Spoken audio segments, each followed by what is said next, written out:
I want to thank, of course, the Rogue Theater for having me. Catherine, where's Catherine? Thank you so much. I read on the website today that you sponsored this talk. I'm always the last to know things. Does that make you my patron? You know, at the U, I'm patronized a lot. But I've never received the benefit from an actual patron. That's wonderful, thank you. It's a good feeling, a little bit like Michelangelo. Me, Michelangelo, to your Lorenzo de' Medici. So, grazie. Medea Borgen and I wrote this essay together. Medea is a master's in literature candidate at the U of A, specializing in early modern literature. And we intended to read this essay together, but she couldn't be here today. She sends her best. She is a phenomenon. Brilliant, engaged, eager, and fun. And I could spend this hour relating the many joys of our collaborations, but I'm sure Maria would rather I get on with the reading. Here goes. Desire love and will. Desire. Iconic perhaps to a fault, Shakespeare's Romeo and Juliet awakens in each of us a specific personal and cultural significance. When we think of Romeo and Juliet, many of us are quick to reduce this beautiful and complex work to a young love and a tragic ending.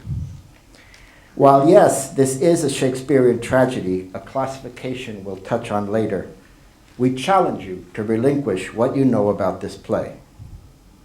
Written and performed sometime between July 1596 and April 1597, Shakespeare's main source was Arthur Brooks' 3,000-line poem, Tragical History of Romeus and Juliet, written in 1587. Shakespeare, of course, adapted the story significantly, including the addition of Benvolio, introducing Paris as Juliet's suitor from the start, and the expansion of Mercutio and the nurse, both of whom you'll see performed here on the stage today by rogue actors. The full title of the play as it appears in the first folio, dedicated by Ben Jonson, is The Most Excellent and Lamentable Tragedy of Romeo and Juliet. What makes this play lamentable? This is worth considering for the Elizabethan audience and for today. Lamentable is open to interpretation. Do we lament that the young couple falls in love and so are doomed to die? Or that their love does not overcome our inability to live as fully as they did? Dramatically speaking, perhaps the most lamentable thing is that in Shakespeare's versions, the lovers do not die in unison. But we're getting ahead of ourselves. First, we should get to know how Romeo Montague and Juliet Capulet became Romeo and Juliet. Let's address desire. More particularly, desire as the crux of the timeless popularity of Romeo and Juliet. Shakespeare's Juliet and her Romeo desire each other supremely. It's important to note, we are differentiating desire from lust. Lust diminishes its grip upon its release through sex. Desire increases the more one achieves sexual union. Desire, not lust, fuels eros. And eros, as depicted by the Greeks mythologically and Freud psychologically, is the force we know as love. We will get to this. The Montague and Capulet families lived, respectively, in Verona and Cremona in the 13th century. At the time, Verona was an independent city-state, like many cities in Italy. The Montecchi were among the city's wealthiest and most influential noble families, while the Cappelletti, meaning little hats, were part of an historic order of Venetian cavalrymen. We find these families in Dante's Purgatory, written in 1300, among the late repentants and those that died by violence. And here's an ironic twist. Dante placed the families in purgatory for having killed each other in battle, dying by violence. But after Shakespeare, they are, as the play's conclusion reveals, late to repent their deeds. A glooming peace this morning with it brings, says the prince at the end of the play. When Shakespeare wrote the most excellent and lamentable tragedy of Romeo and Juliet near the turn of the 17th century, Verona was under Venetian rule, one of its main dominions. Verona had lost its independence, gaining 400 years of peace and stability. Still today, when you visit, Juliet's precious balcony is visible, a short walk from the Vianizza near the Ponte Nuovo. It was built in 1936 by Mussolini. And it was to draw tourists, and it does so by the millions every year. Tourists from all over the world scribble graffiti on the walls of the Casa Giulietta. There is a bronze statue of Giulietta in the courtyard where visitors take part in the popular ritual of rubbing her right breast to bring them good luck in love. Beneath Juliet's balcony are scores of adoring notes attached to the wall with any number of glues, including chewing gum.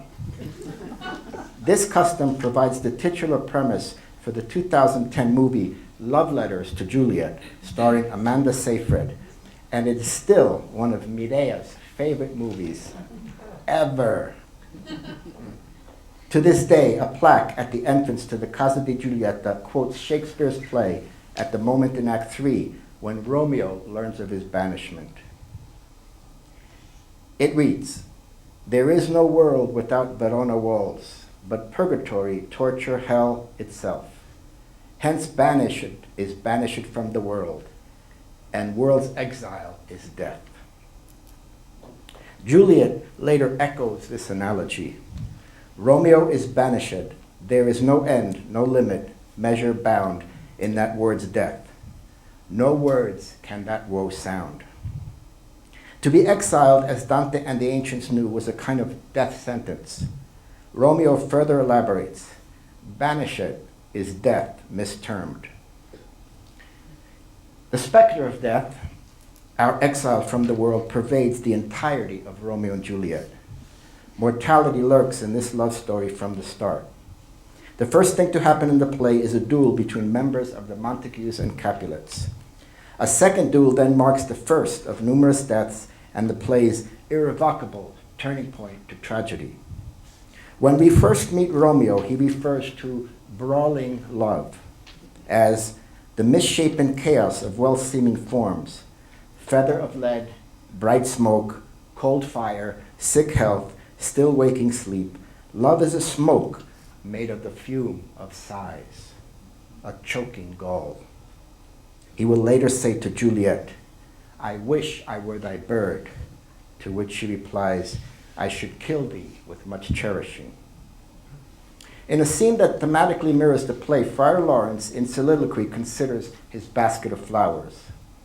The earth that nature's mother is her tomb. What is her burying grave?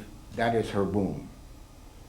And here Romeo enters, unseen by the monk, so that the remainder of the friar's speech refers as much to Romeo as it does to nature. This weak flower, being smelt, stays all senses with the heart. Full soon the canker death eats up that plant. After their first night together, Juliet prophesies, "Methinks I see thee, now art so low, as one dead in the bottom of a tomb." Philosophically, this correlation of love and death stretches back some 2,500 years. Consider a partial list over time of those who've made the connection.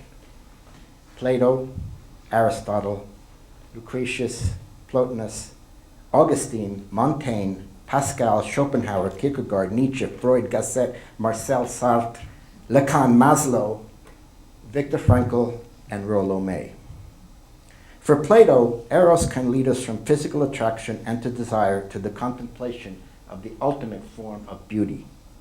Love is connected to immortality by driving us to procreate as well as to create by giving birth to wisdom and virtue. Love becomes the vehicle of transcendence from our corporeal life to the immaterial ever after. This conception works well within Plato's idealistic framework, since he conceives of there being life before birth and life after death. How does a more modern or contemporary, even an existentialist view perceive the relation between love and death? Rollo May's most influential book, Love and Will, in Rollo May's influential book, Love and Will, love is purely a psychological state that is rooted in human relationships, not in metaphysical ideals. May published Love and Will in 1969. He was writing at a time when the sexual revolution, the burgeoning pharmaceutical industry, and mental health treatment in the US and elsewhere had shifted from the psychotherapeutic methods to the behaviorist and biomedical approaches. These threatened, in his view, to take human will out of the picture of modern love. May is decidedly existentialist, which means, among other things, that like Freud and unlike Plato, there is not necessarily a before or an after in our lives. All the more reason he found it imperative to find the meaning in the here and now. May correlates the power of love and our willpower. Unlike Plato, May does not see love as a path to an eternal realm, but as a way to confront and embrace the realities of mortal existence and the great dynamism this provides mortals in love. This is one of the reasons, writes May, why the love affairs among immortal gods on Mount Olympus are so insipid and boring. Think about it. The loves of Zeus and Juno are completely uninteresting until they involve a mortal.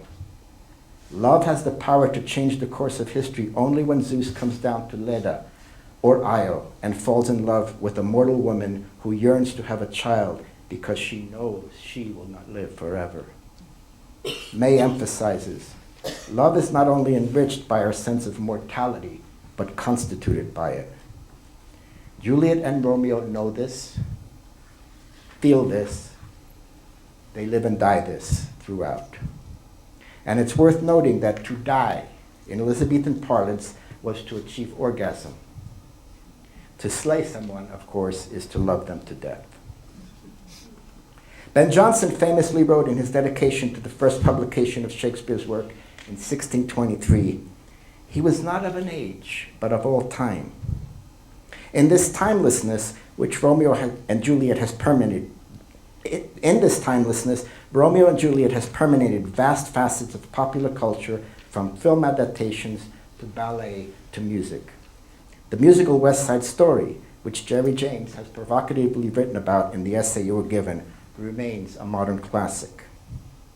Medea was quick to point out that one of the most popular reimaginings of the story in music is Taylor Swift's Love Story. Released as a single in 2008 and re-released on the Fearless Taylor's version record in 2021, Love Story helped to catapult her career when she was just 18 years old. Adding her own twist, Swift follows the notion that Romeo and Juliet concerns forbidden love. And though Shakespeare's rendition ends in tragedy, Swift's first-person love story ends in fairy tale. She begins, "We were both young when I first saw you," alluding to both her and Juliet's youth, a point often forgotten in popular culture. While it's easy to refer to Romeo and Juliet as young love, remembering just how young reinforces both the tragic ending and also the whimsical joy attributed to loving in youth. While Swift was in her late teens at the time of writing, Juliet was only 13, about to turn 14. Her age is of primary concern to her father and Paris. Her father believes Juliet too young to marry, though Paris counters with, "Younger than she, our happy mother's maid." Swift then envisions the masquerade where Romeo and Juliet meet for the first time. "See the lights, see the party, the ball gowns. See you make your way through the crowd and say hello." Though much simpler and less romantically charged, especially physically, than Romeo's first words to Juliet, Swift gets to the heart of the story in the 4 minutes she has to tell it. Losing faith in Romeo, she wonders if he was ever coming around. But when they meet on the outskirts of town, Romeo proposes. And the song ends with that proposal. Marry me, Juliet. You never have to be alone. I love you, and that's all I really know. I talked to your dad. Go pick out a white dress. It's a love story, baby. Just say yes. Granting them happily ever after, Swift goes as far as to imagine an end to the feud solidified through their marriage, not death. Obtaining her father's blessing, Romeo happily marries Juliet, and we can assume then that the Capulets have struck peace with the Montagues through the union of their children. Reiterations of the tragedy, such as Swift's wildly popular song, are vital touch points for the interactions we've all had with this text. Swift's song was Mireille's first introduction to Romeo and Juliet when she was just 7 years old. Imagine Mireille's surprise at eventually finding out they both die in the end.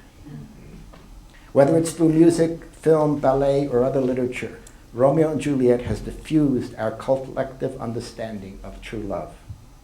Swift launched part of her career by dreaming about this in Love Story, and many others have aspired to achieve even a semblance of what it seems Romeo and Juliet must have. Here, members of the Rogue Ensemble will present the widely disputed Queen Mab scene, which we will discuss afterward. I dreamed a dream tonight. And so did I. Well, what was yours? That dreamers often lie. In their bed, asleep, while they do dream things true. Oh! Then I see that Queen Mab hath been with you. She is the fairy's midwife, and she comes in shape no bigger than an agate stone on the forefinger of an alderman, drawn by a team of little atomi o'er men's noses as they lie asleep. Her chariot is an empty hazelnut, made by joiner squirrel or old grub, time out of mind the fairy's coachmakers. Her whip, of cricket's bone, the lash of film, her wagoner, a small gray-coated gnat, not half so big as a round little worm, pricked from the lazy finger of a maid. And in this state she gallops night by night through lovers' brains, and then they dream of love. On courtiers' knees who dream on curtsies straight, or lawyers' fingers who straight dream on fees, or ladies' lips who straight on kisses dream, which oft the angry Mab with blisters plagues, because her breaths with sweetmeats tainted are. Sometime she gallop o'er a courtier's nose, and then dreams he of smelling out a suit. Sometimes she comes with a tight pig's tail, tickling a parson's nose as he lies asleep, and then dreams he of another benefice. Sometime she driveth o'er a soldier's neck, and then dream he of cutting foreign throats, of breeches, ambuscados, Spanish blades, and healths 5 fathoms deep. And then anon, drums in his ear, at which he starts and wakes, and swears a prayer or two, and sleeps again. This is that very Mab that plaits the manes of horses in the night, and bakes the elf-locks with foul, sluttish hairs, which, once entangled, much misfortune bodes. This is the hag, as maids lie on their backs, that presses them, and learns them first to bear, making them women of good carriage. This is she! Peace! Peace, Mercutio! Peace! Thou talk'st of nothing. True. I talk of dreams, which are the children of an idle brain, begot of nothing, but vain fantasy, which is as thin of substance as the air, and more inconstant than the wind that woos even now the frozen bosom of the north, and, being angered, puffs away from thence, turning his face to the dew-dropping south. This wind you talk of blows us from ourselves. Supper is done, and we shall come too late. I fear too early, for my mind misgives some consequence. Yet hanging in the stars shall bitterly begin his fearful date with this night's revels. and expire the term of a despised life, closed in my breast by some vile forfeit of untimely death.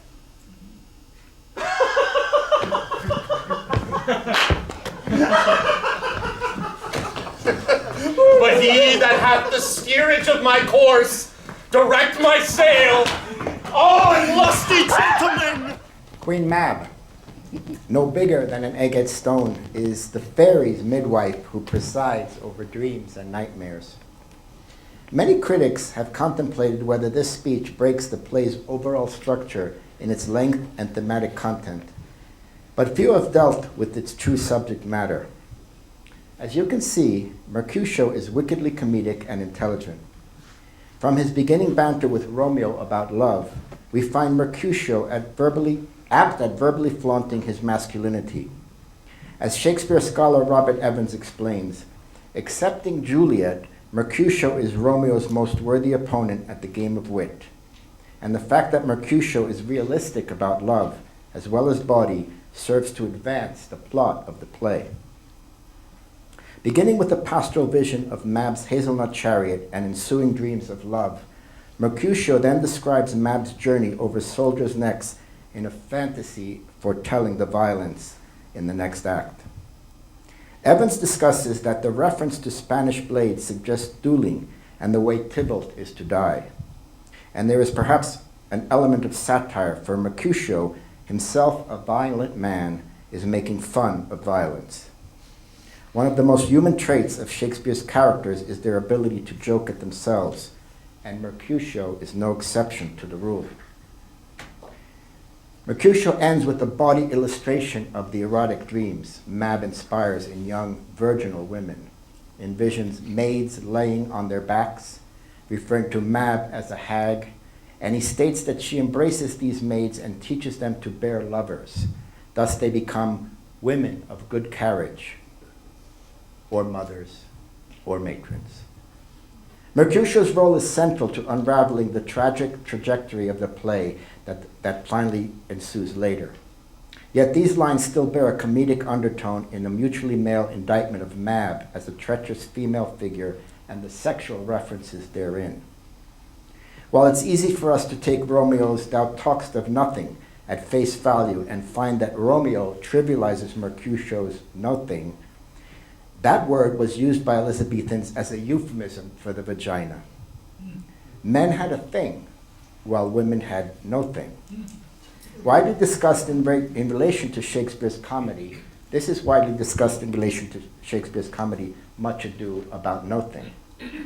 It would be clear to the early modern audience that Romeo again invokes a sexual double entendre which plays off of Mercutio's lines about maids on their backs.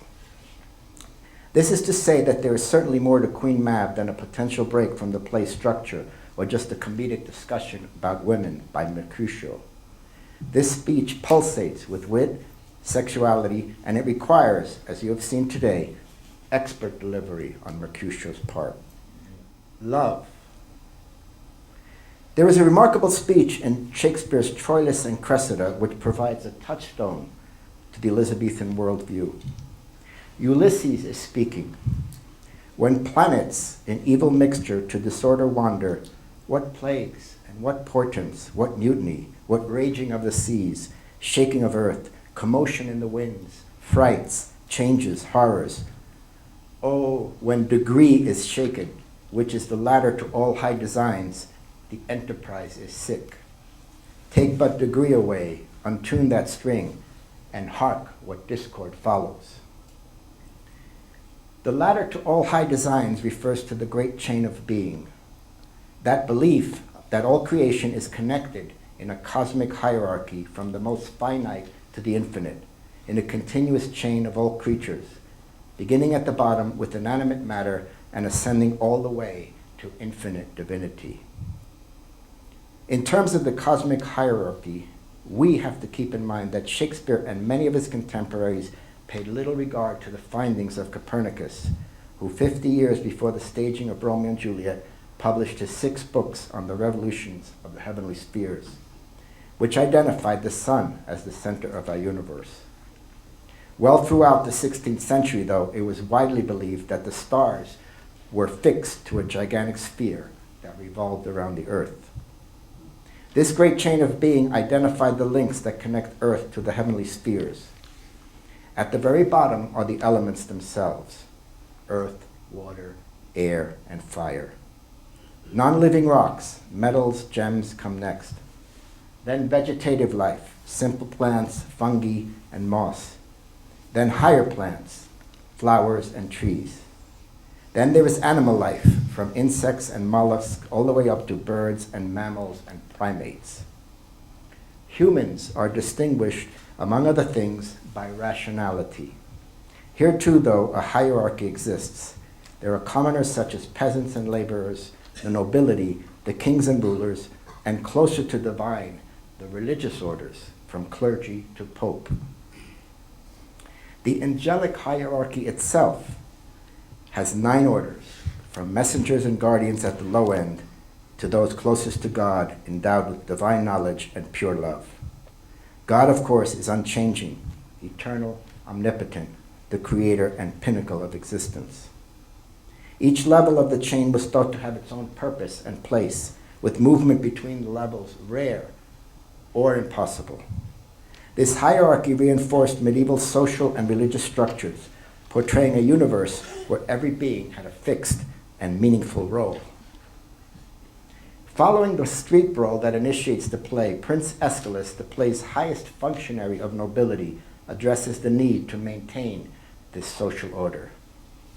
Rebellious subjects, enemies to peace, profaners of this neighbor-stained steel, by thee, old Capulet and Montague, have thrice disturbed the quiet of our streets. If ever you disturb our streets again, your lives shall pay the forfeit of the peace. Friar Lawrence, in the soliloquy considering his basket of flowers that we referenced, reflects on the nature of good and evil, the balance that must be struck between the two. Oh, much is the powerful grace that lies in plants, herbs, stones, and their true qualities. For naught so vile that on earth doth live, but to the earth some special good doth give. Virtue itself turns vice, being misapplied, and vice sometime by action dignified. Aeschylus insists upon the civil order. Lawrence insists upon the spiritual one. These orders, at the top of the human spectrum in the great chain, must remain unbroken. Medea wrote here that she could not help but admire Romeo's striking question. Did my heart love till now? Forswear its sight, for I ne'er saw beauty till this night. We all, I think, want to believe in this kind of love at first sight, to enthrall and admire so wholly that they question whether they had loved or witnessed beauty until this very moment. It is our profound belief in this love and our total association of Romeo and Juliet with it, in which we often forget that this play is not a romance, but one of Shakespeare's greatest tragedies. One of my favorite lines in all of Shakespeare, and it has been since I first read it my freshman year in high school, Paris says, "These times of woe afford no time to woo." And it sounded so corny when I was in high school, and even cornier now. It still does, but that's only part of why I love it. To quote Rollo May in Love and Will, again, his chapter, Communion and Consciousness. We normally tend to fall in love with those who love us. The meaning of wooing and winning a person is to be found here. The great pull to love someone comes precisely from his or her loving you. Passion arises in answering passion. Of course, in a time of woe, someone like Paris is basically admitting his inferiority. In contrast, Romeo and Juliet love all the more because their time is sorrowfully short. Woe heightens their love for each other, much in the way that the awareness of death magnifies eros. Here we can return to desire. In the embracing and transformation of the antinomies of love and will, writes May, we have discovered that sexual love moves through drive to need to desire. Freud began with sex conceived as a drive, a push from the past, a stored up set of energies.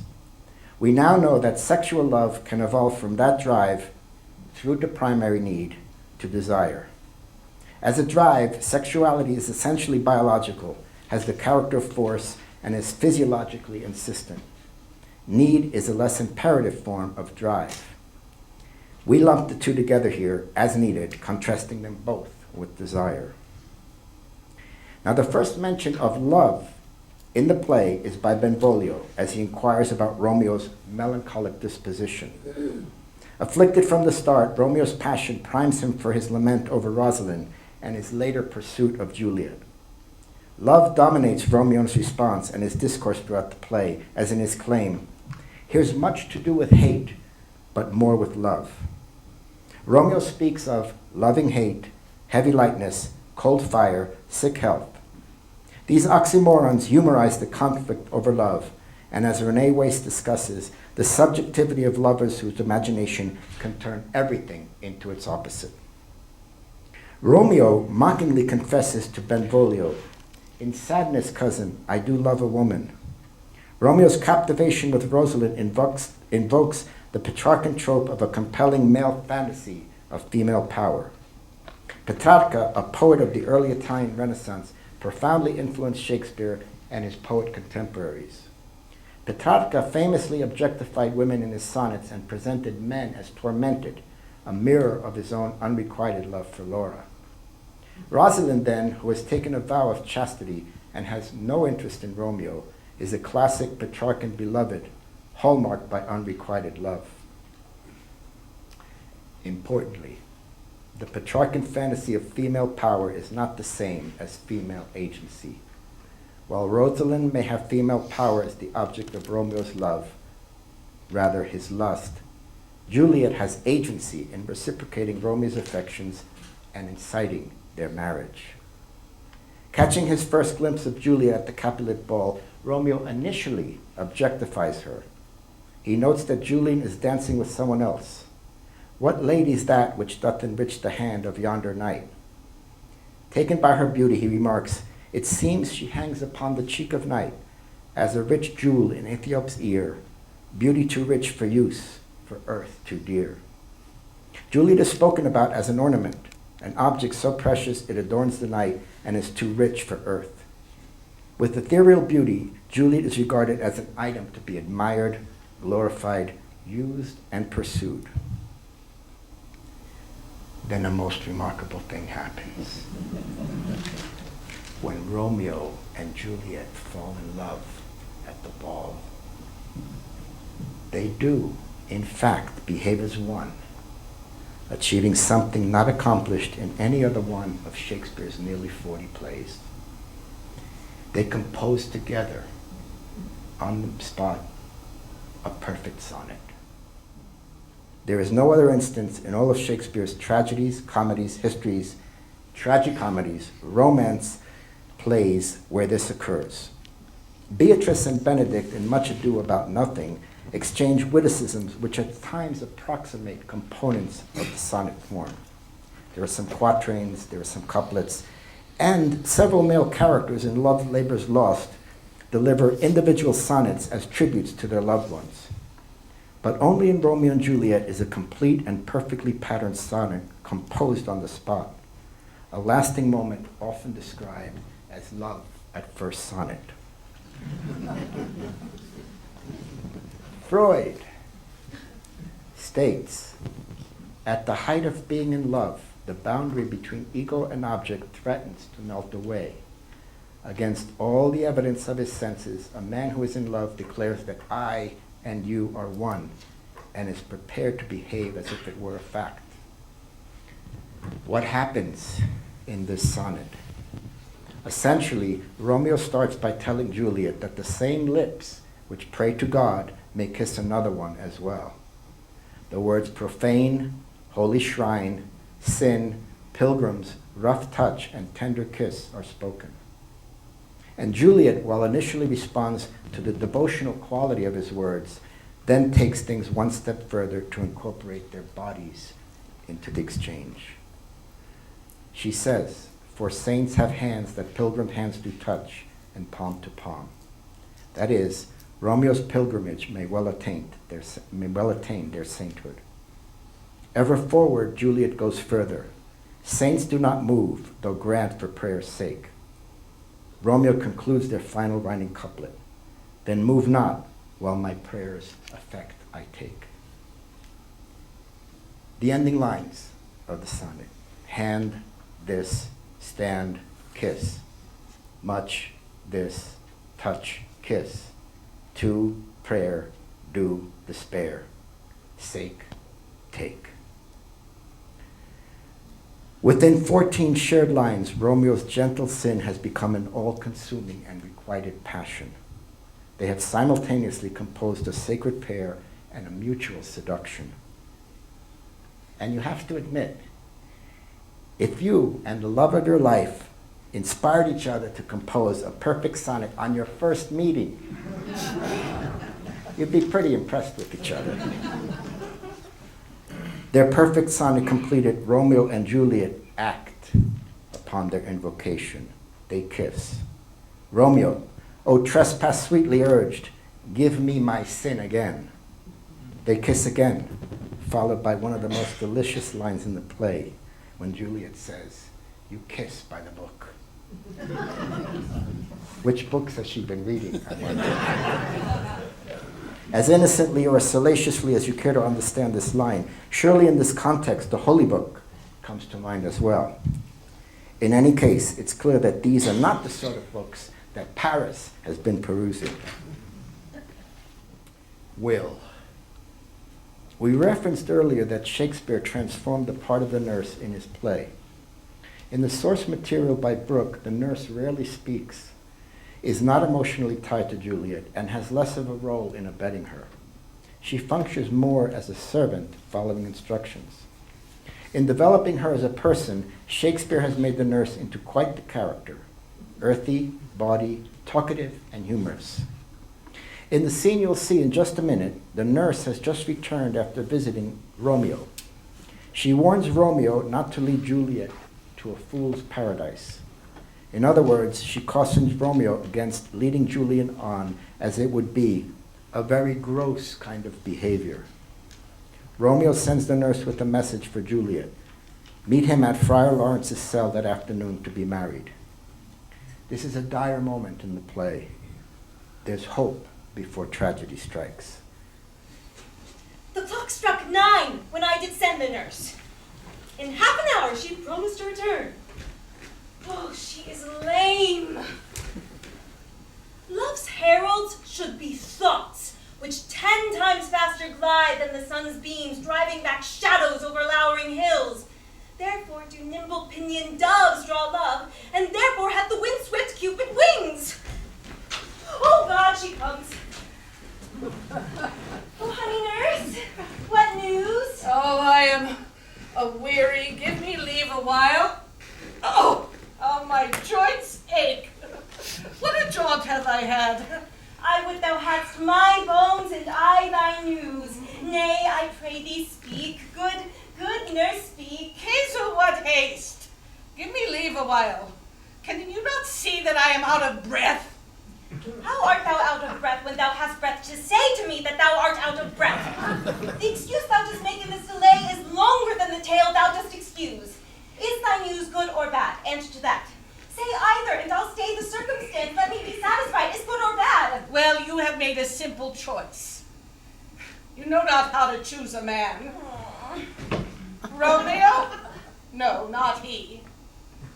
Though his face be better than any man's, and his leg exceeds all men's, and for a hand and a foot and a body, though they not be talked on, yet they are past compare. He is not the picture of courtesy, but I warrant him as gentle as a lamb. Go thy ways, girl. Serve God. What, have you dined at home? No. No, but all this did I know before. What says he of our marriage? What of that? Oh, how my head aches. What a head have I. It beats as if it would fall in 20 pieces. Beshrew your heart for sending me about to catch my death with jaunting up and down. Sweet, sweet, sweet nurse, tell me, what says my love? Your love says, like an honest gentleman, and a courteous, and a kind, and I'll warrant a handsome. Where is your mother? Where is my mother? Why, she is within. Where should she be? How oddly thou repliest. Your love says, like an honest gentleman, where is your mother? Have you leave to go to shrift today? I have. Then hie you hence to Friar Lawrence' cell. There stays a husband to make you a wife. I am the toil and drudge in your delight, but you shall bear the burden soon at night. Go, out to dinner. Hie you to the cell. Hie to high fortune. Honest nurse, farewell. Juliet's childlike eagerness to hear word from Romeo, juxtaposed with the nurse's lameness, emphasizes Juliet's anticipation of the nurse's message. The nurse stands out not only in her willingness to help Juliet marry Romeo, but also in her relationship to Juliet. She expresses great affection for Juliet, calling her the prettiest babe that e'er I nursed. In Act 1, Scene 3, the nurse details her intimate raising of Juliet, revealing her motherly connection. Faith, I can tell her age unto an hour, and as I said, on Lammas Eve at night she shall be 14. That shall she marry. I remember it well. 'Tis since the earthquake, now 11 years, and she was weaned. I shall never forget it. The nurse is constructed as a comic character, often invoking sexual undertones in her discourse. Also, for example, she teases Juliet with her question, "Are you so hot?" and warning, "You shall bear the burden soon at night." She insinuates Juliet's hot sexual passion as well as the physical weight that Romeo's body will burden her when they consummate their marriage. On the morning after their wedding night, Romeo and Juliet realize the degree to which their world has torn asunder and the extent to which they are fundamentally divorced from all of Verona. Here we must recall the passage cited earlier regarding the great chain of being. Take but degree away, untune that string, and hark what discord follows. Juliet says, "It is the lark that sings so out of tune, straining harsh discords and unpleasing sharps." This aubade scene continues more life-death imagery that is imbued throughout the play. Juliet, light and light it grows. Romeo, more dark and dark our woes. And Juliet, then window, let day in, and let life out. Russ MacDonald holds that tragedy as a genre refers to a literary structure that moves toward an unhappy ending and thus implies an unfavorable assessment of the human experience. We could, in theory, stop here and call Romeo and Juliet a tragedy because it ends in death. But the mixing of genres demands attention. This play is not marred by melancholy in its first two acts. In fact, Dimpa Callahan states that the basic framework of the play, namely the young couple whose parents oppose their union, is the staple formula for a happy ending in which such obstacles are overcome. In part, what makes the play's tragic ending so poignant is that things could easily have been otherwise. The structural debt to comedy heightens the sense of the futility in the death of the young lovers. To this of futility we should add sorrow. Marjorie Garber writes, "At the close of Romeo and Juliet, the final tragedy would seem to be that no one left alive on stage has understood the play. The friar is repentant but unchanged. Old Montague and old Capulet have translated their losses into material terms, golden statues. Even the prince is unenlightened. A glooming peace this morning with it brings," he says, upholding the old patriarchy. We should think of masculinity as part of the dominant ideology of this patriarchy, a system which reinforces specific male attributes and subjugates women so as to maintain masculine authority. Masculinity implies femininity in the same way that saying you implies there is an I. Without the feminine to compare and oppress, masculinity could not stand on the same authority. Robert Applebaum finds masculinity needs femininity. Applebaum also suggests that masculinity is a structure, a regime, a dominant system that is held on account. And what it is held to account for is the violence and oppression that seems to be the corollary of its hegemony. Whatever else it may be, masculinity is the gender of destructive aggression on the one hand and of homosocial domination on the other. We will get to the homosocial, but for now we'd like to discuss on the inherent violence in masculinity. More specifically, we want to discuss what happens when that violence is rejected. Romeo remarks, "O sweet Juliet, thy beauty hath made me effeminate, and in my temper softened valor's steel." Cursing his own decision to refuse to fight Tybalt, which results in Mercutio's death, Romeo finds his masculinity has become soft. Rather than show honor and valor, he aims to strike peace, as the Capulets are now his family too. His negation of the very masculinity that should empower him to incite violence, to purport and carry out the fight, is immediately associated with effeminacy. To embody feminine attributes is to have an inherent weakness. In his own and everyone's eyes, Romeo has failed to uphold his patriarchal duty to his kin, another emasculating characteristic. Romeo's masculinity is called into question throughout the play, though especially at his fitful and tearful scene after learning he is banished from Verona. The friar tells Romeo, "Art thou a man? Thy form cried out thou art. Thy tears are womanish. Thy wild acts denote the unreasonable fury of a beast, unseemingly woman in a seeming man, an ill-beseeming beast in seeming both." So in his body, in his form, Romeo appears to be a man, yet his actions are womanly. His tears and rash reaction we should expect from Juliet. Early moderns feared the possibility that men could become women and women could become men.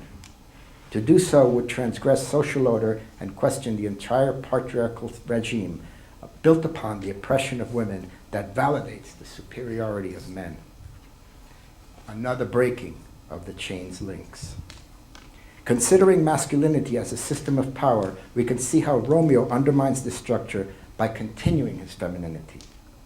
In Act 1, he curses his own effeminacy. In Act 3, the friar questions that masculinity. Yet, though Romeo is feminine, we would like to emphasize that he is not passive. Femininity is softened valor, unreasonable fury, and tears, but it is not passivity. Romeo's decision not to fight Tybalt initially is, after all, an agentic choice, and he avenges Mercutio by dueling and killing Tybalt. Though he is overcome with grief at his banishment, he still carries on the plot to unite with Juliet.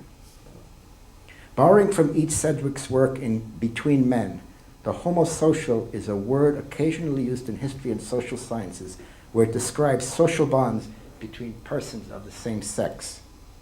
It is applied to such activities as male bonding, which may, as in our society, be characterized by intense homophobia, fear, and hatred of homosexuality. Sedgwick locates a homosexual desire in the homosocial bonds of men as they used women as their conduits for relationships with one another, thus erasing their homosexuality through the woman. Our case study for this, as is suggested by Dimpa Callahan, is Mercutio. Though characterized as an intensely masculine brotherhood, Romeo and Mercutio's relationship is curious, given that Mercutio has no familial allegiance to the Montagues. Mercutio is the prince's near ally, and presumably one of Aeschylus's brace of kinsmen. Mercutio and Romeo's kinship is one of male friendship. Hating the Capulets as the Montagues do, Mercutio is betrayed like all the family by Romeo's marriage to Juliet. And yet Mercutio, though a Montague ally, is not tied by blood to either side.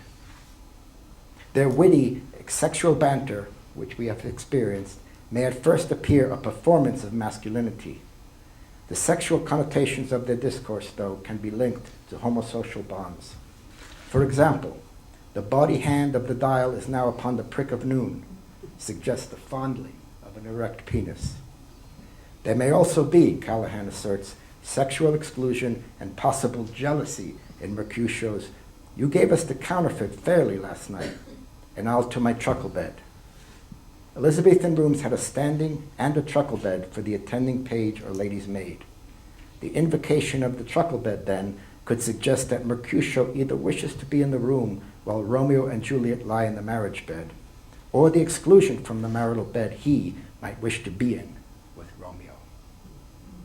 This is, of course, speculative.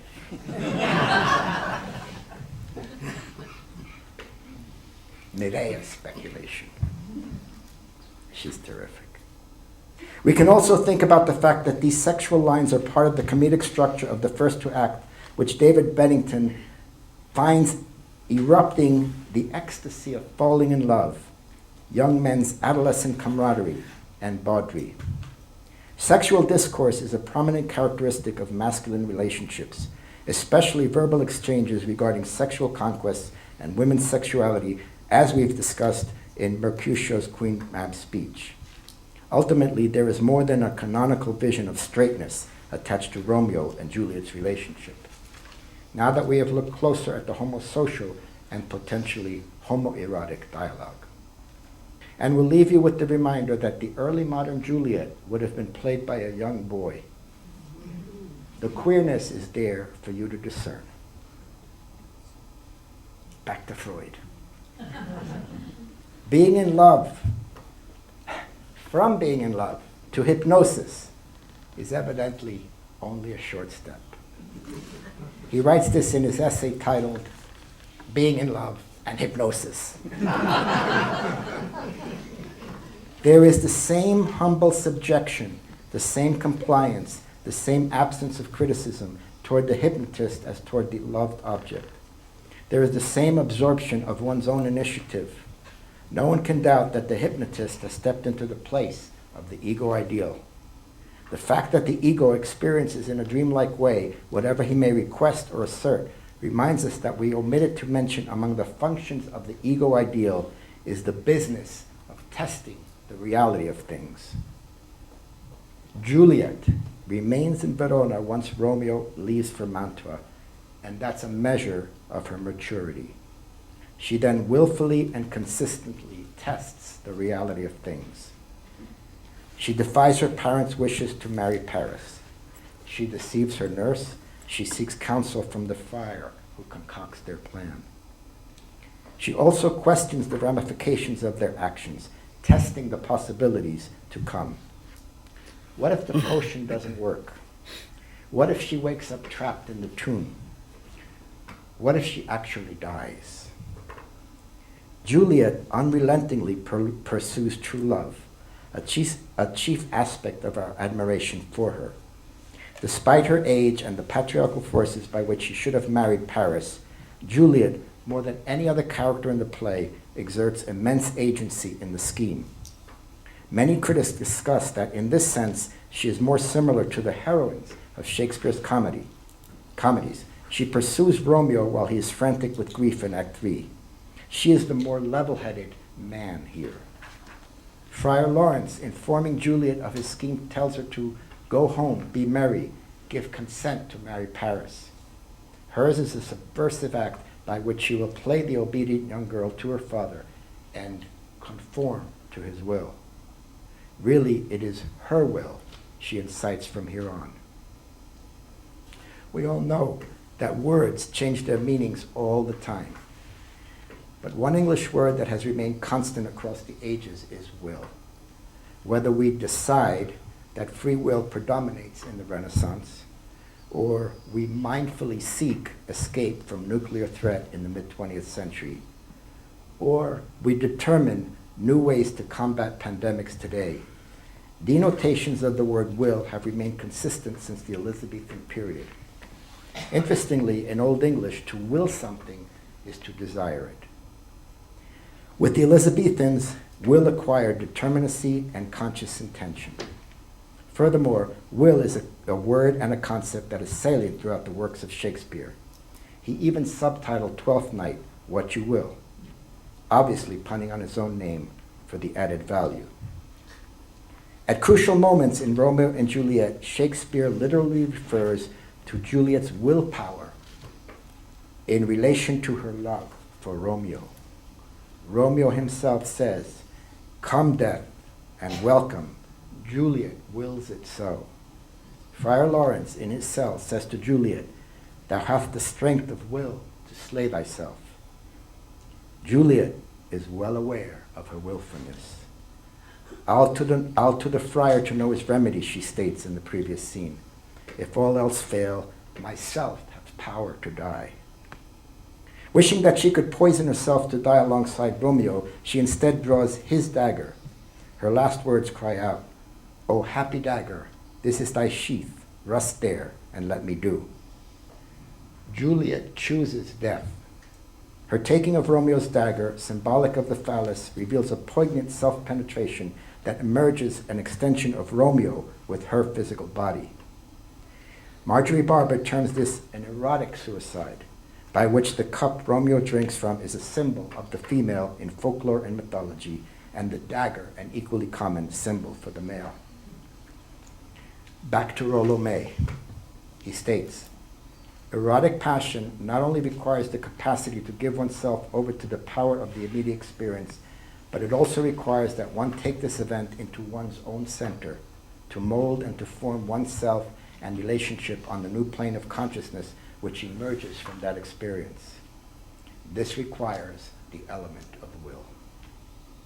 Thus, romantically and erotically charged, Juliet hopes that the dagger will never be used again and will rust after she dies. Juliet is the one with agency to live or to die, to follow Romeo or not. In choosing death, she cements their love as everlasting in the metaphysical sense in which they transgress social and political forces.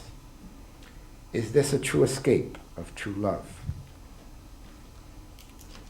Writing in the 1960s, amid the ongoing panic of the new nuclear age, Rollo May decried the lack of will he discerned in social relations of love, marriage, long-lastingness. If love is a civilizing force, as Freud acknowledges in his Civilization and Its Discontents, surely the most civil people in the tragedy of Romeo and Juliet are Romeo and Juliet. Not because their death prompts glooming sorrow on the part of the Montagues and Capulets, who don't seem to learn more than regret by their actions, but because they dare to desire to love and to will as one. We still live under the threat of nuclear holocaust, perhaps more than ever.